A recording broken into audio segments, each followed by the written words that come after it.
Today, Aboriginal people are gathered here in Walgett on this momentous occasion. It's the 60th anniversary of the Aboriginal Freedom Ride of 1965.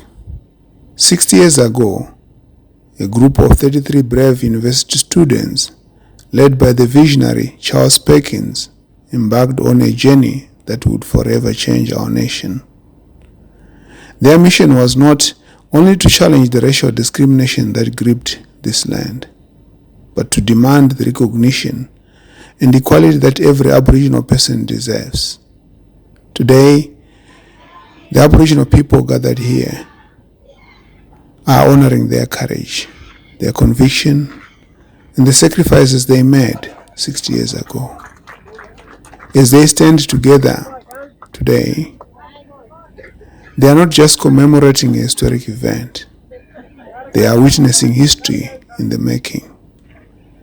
They are humbled and honored to be joined by 6 of the individuals who were part of the original Freedom Ride. These courageous Thank you, Aaron.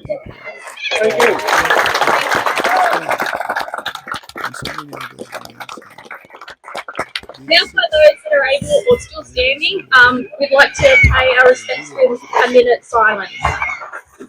That ignited a conversation and that helped change the course of our nation. They faced incredible opposition, yet they remained unwavering in their commitment to justice. Their actions laid the foundation for the victories that followed.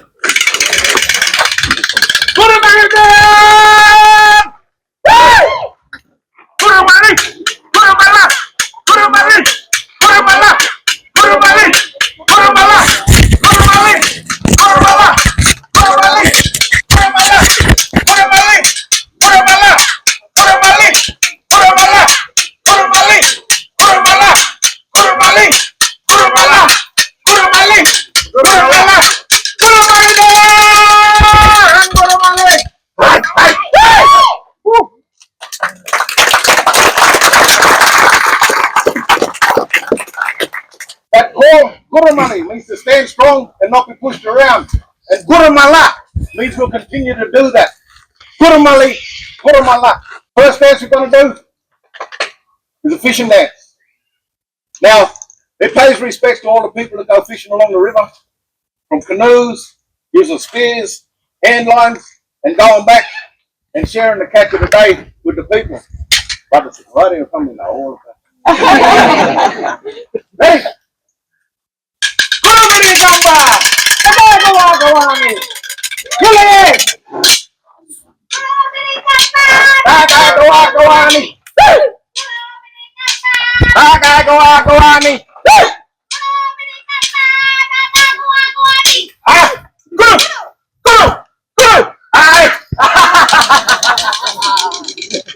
You didn't get up here when you catch a fish.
The next one is about Gugurgaga, the kookaburra, and the snake. It's about all our grannies asking for the kookaburra to come and protect all the kids, all their great-grandchildren and all that sort of stuff from that snake. And snakes come in all different shapes and sizes and all different forms. There are a lot of two-legged ones out there. Got to watch out for.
This one is about seeing good energy into our country, for our people, for our land and everything that lives on it and depends on it.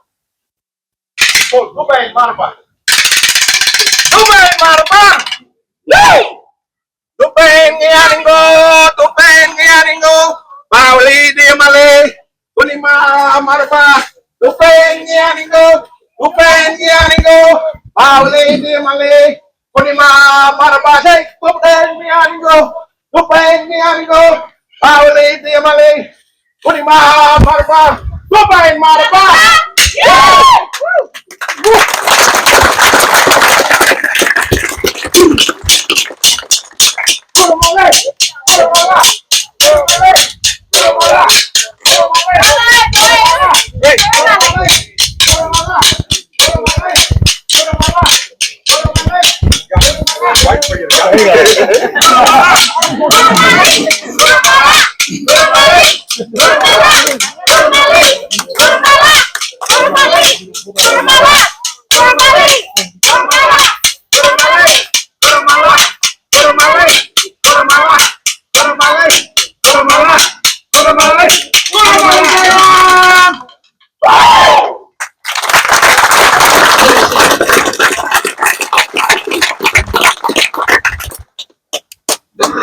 Can I now please invite Your Excellency, the Honourable Margaret Beasley, up, please?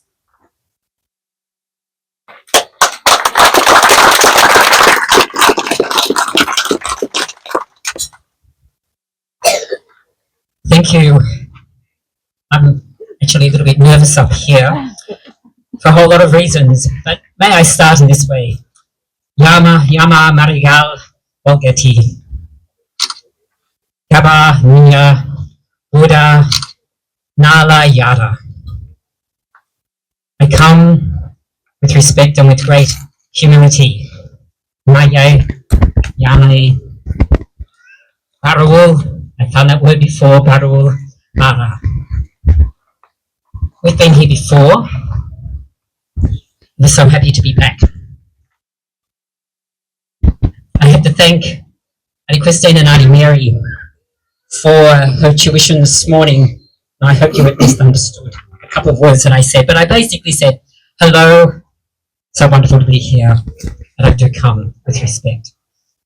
There are two other words of the Gamilaroi language that I've learned, which I think really describe and explain why it is that we're here today. One is unyali, and the other one is on the stones here, guari.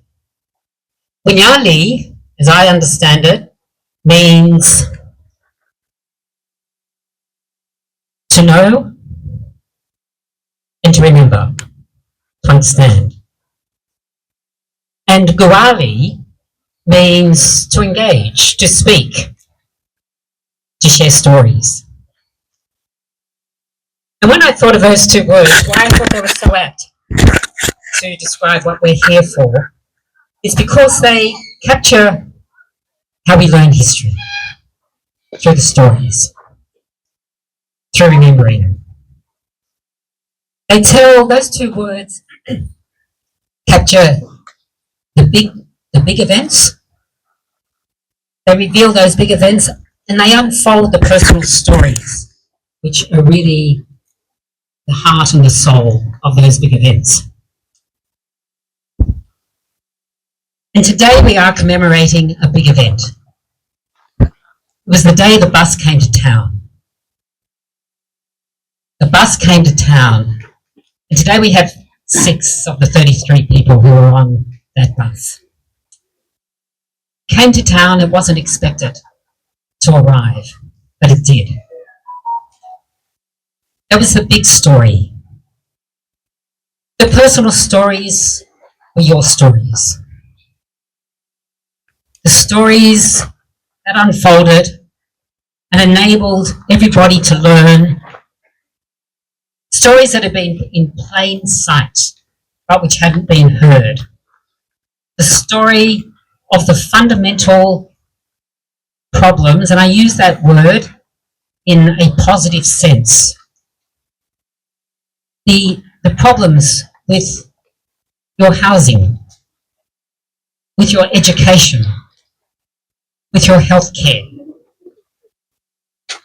That's why the bus came to town. And it made its point. It made its point in so many ways. But when we think back, and I wasn't on that bus, I was still at school, believe it or not. But it came with three particular aims. And the students who were on that bus had been inspired by what had been going on in America in the civil rights movement, where attention needed to be brought to things. And it wasn't being, even if it was being brought to things, it wasn't being heard. And the students on the bus and the organisation behind it had three very specific aims. And it was to bring attention to the fundamental lack of housing and education and health in the Aboriginal communities. And it was to try to get to break down some discriminatory barriers to the extent that a bunch of 33 students might be able to do it and everybody else that they took with them. And it was also to say to Aboriginal people here on country, you have these rights, and you fight also those discriminatory barriers that were affecting your lives day in and day out. And it was all to be done through peaceful resistance. And the point was certainly made. Because Jim Spiegelman, who was on that bus, Jim Spiegelman later became the Chief Justice of the Supreme Court of New South Wales. And he pointed out many, many years later, in fact, after he retired as Chief Justice, and he said what that ride did was put the Aboriginal story on the front page of the news in Australia. And it did it in a way that nothing else had before. And that was very, very important. Some things were already starting to happen. It's terrible that one has to say it in those terms. Things were starting to happen because they should have happened, and they should have been the story all the way along. But enfranchisement, voting, across the country had happened by then. It should have happened so many years before. And there was a referendum came up the next year. And even though the bus ride wasn't the instigation for the referendum, it certainly saw a groundswell of support of Australia, by Australia, with Australians, with First Nations Australians. And I'm sure you all know that statistic. 90.77% of Australians voted for Aboriginal Australians being in the census, as you had not been before. And it also started bringing attention to all those other things, so fundamental. Land rights. The Aboriginal Land Council, as I understand it, credits this bus ride, the day the bus came to town, with pushing forward the case for land rights. And finally, New South Wales got its Aboriginal Land Rights Act. And of course, you all know the story of Mabo and what came after that. So,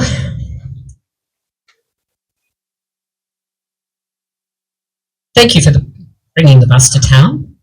As an Australian, can I say thank you? Not on the bus and not a local. But we do need to say thank you to you. But we still need to ask ourselves, what have we learned? 60 years on, what have we learned?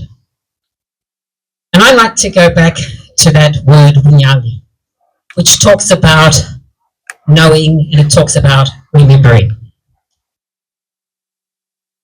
Because the one thing that we can't do, one thing we must not do, we can't change history, but we shouldn't hide behind history either.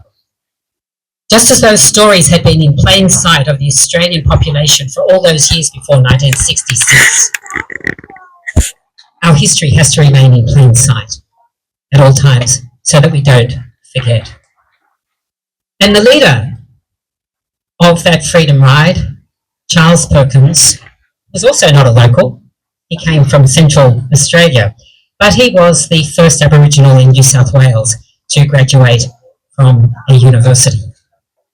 And now there are hundreds and thousands of Aboriginal Australians who graduate from our Australians all around the country. It is such a proud story. But he reminded us, and he said this 30 years after the Freedom Ride. He said, the Freedom Ride guides us, and history guides us, but it's a memory, it doesn't go away. But then he added, and Charles Perkins was always on song, as you know, and he said, we can't allow that history, we can't carry it forward as a cross. As a nation, we cannot allow that to be our cross. What we have to have is a society which is better for our children than it was for us. And I think it is. I trust it is. But I'm strongly and deeply aware that is still a journey. And you are part of that journey, and you are really what is going to make Australia, continue to make Australia the wonderful place that it is, doing what you do on country every single day. So I want to pay tribute. I want to pay tribute to the elders who are part of that history. I want to pay tribute to what you have done for Australia. I want to pay tribute to your strength, your resilience, and that is for sure. But may I also pay tribute to and thank you for your gentleness. It is your gentleness behind your strength which is the mark of every Aboriginal person that we meet. And can I say personally, and on behalf of Dennis also, we thank you for that. It has been a great opening of our hearts to what Australia really is. So many people have made today possible. And again, it just shows what community is. And there is strength not only of those who are part of the story. There were two sides of this story, and both sides had to show strength. And I also pay tribute to that. And to make this happen, to have this beautiful, beautiful, peaceful park, I think we had the local council, not sure where met the mayor over here, and the councillors. I think the Aboriginal, the local Aboriginal Education Centre, I think the community centre has been involved in all of this, the women's group, the Darrawee Women's Group, and of course the Aboriginal Medical Centre. I've probably said too much, but can I just say this is such an important commemoration. From the bottom of my heart, thank you for making Australia what it is. Thank you for making Australia a very proud nation. And I'm going to see all you kids doing wonderful, wonderful things in the future. Thank you. I'd now like to call up the Honourable Minister Penny Sharp, Minister for Environment, Heritage and Climate Change, and Minister for Energy. Thank you. Thank you very much. It is wonderful to be here today. I'd like to acknowledge the traditional owners of the land, pay respects to all of the elders past and present. There are moments in time that change the world. Freedom Ride was one of those moments. And when I look towards it, I want to acknowledge those that were on the bus today. I don't know whether you can stand up, but if you could stand up, I think we should particularly acknowledge you for what you've done.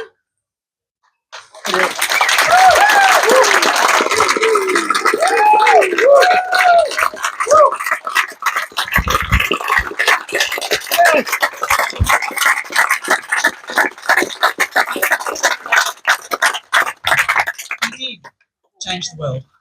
You did.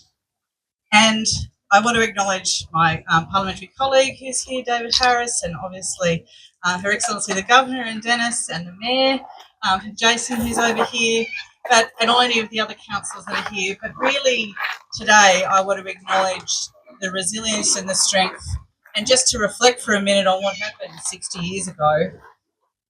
Across the seas we were watching, and people were watching the fight against racism in the United States. And a group of people, a group of students at Sydney Uni decided that they too could do something about that.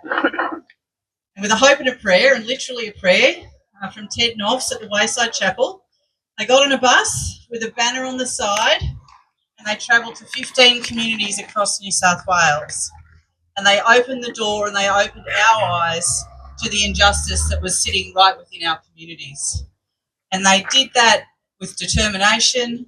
And I just want to say, if anyone hasn't read Anne Curthoy's diaries of this, Anne's over here, I really recommend it. It should be compulsory reading for every Australian, as should Charlie Perkins's A Bastard Like Me book.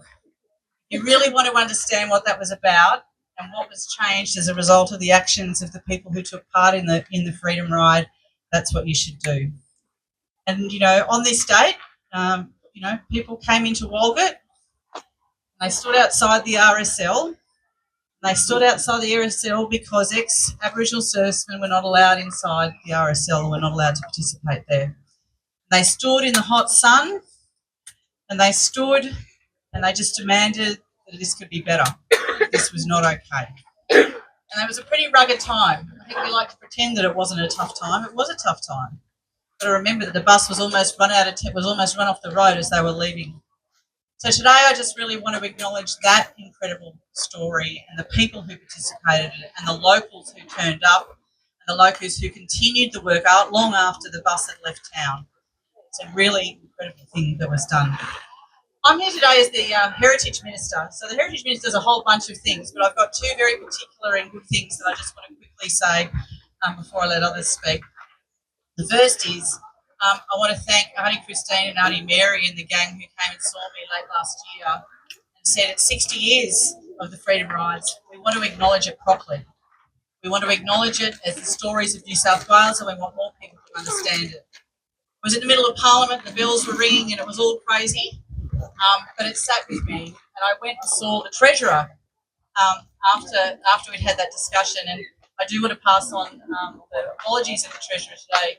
He actually has a Freedom Rides cap that he's been wearing for about the last 6 months. He believes it's one of the most important civil rights actions ever taken in Australia, and he really wanted to be here today, and I'm sorry that he can't be. The reason being is that he's done two things. He's going to provide funding to actually build the pavilion and update the pavilion in this park to tell the story, to be able to tell the story to more people. And importantly, what we're also going to do today is we're going to unveil plaque. I think it's over there somewhere. I'm going to do that. I'm going to grab Auntie Christine in a minute, Auntie Mary. But what we've got in New South Wales is this called the Blue Plaques Program. The Blue Plaques Program to recognise the stories of New South Wales and allow others to understand the people and the places and the events that took place. The Freedom Ride, there's already one plaque, and it's down at the Wayside Chapel. Today we're unveiling another plaque here in Walgett. But the other thing that I'm here today to say is that we're going to actually be doing a plaque along the entire route. We're going to be able to lay the breadcrumbs of the story of the Freedom Ride for people to find, to understand, to discuss, and to think about how we can continue to do better. So I just want to thank everyone who's been involved with all of this. I think I need to find Auntie Mary and Auntie Christine, because I think we're actually going to unveil the plinth. Is that right? We're doing that now? All right, we're going to do that now. Thank you very much. Thank you to the Freedom Riders. Thank you to this community. There's more to do, but we're better as a result of the Freedom Ride.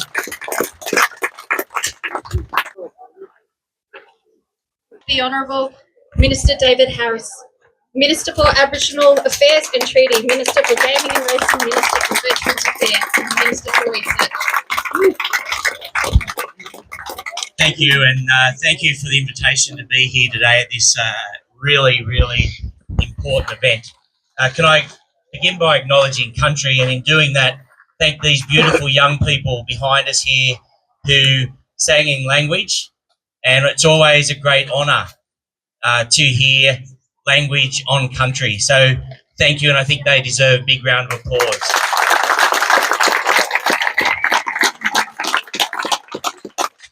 Can also acknowledge all of the special guests, Her Excellency Minister Sharp, Mayor. It's great to have you all here today with all of the other dignitaries. But most importantly, thank you to these amazing people here today who are representatives of that first bus ride that changed history. And can we just acknowledge you again? I don't think we can do that enough.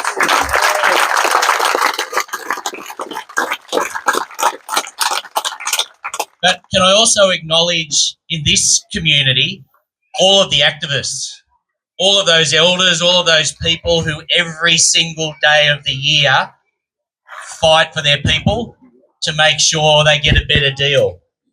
And often you don't do it because you want to be acknowledged. You do it because it's the right thing to do, and you never stop.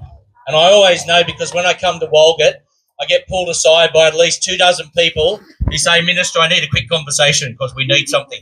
So keep doing that. Keep fighting for this community. Keep fighting for land rights. Keep fighting for those important things. And my message to the kids are, and I know some of them had to leave. I'm a former school teacher and school principal, so I know they've been doing an amazing, amazing job sitting still and listening to all the speeches.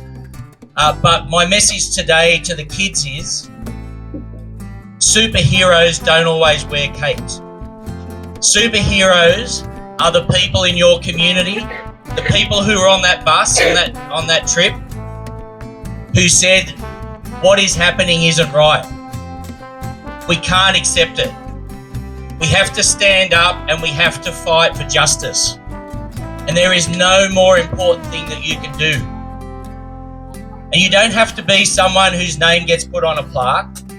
You can be a young person who learns culture, who practices culture, who practices language, because that shows that you're a superhuman in your heart. It shows that you're proud of your people and you're proud of your culture, and nobody can take that away from you. That's the most important thing as a young people. Listen to the elders, learn your culture and heritage, and be proud, stand tall. And a lot of those in the land rights movement often say that they stand on the shoulders of giants. We've got some of the giants here today, but you can be giants in your own hearts as well, every single day, by valuing what you do and understanding and listening to your elders. Can I say to the dancers, thank you for sharing culture with us.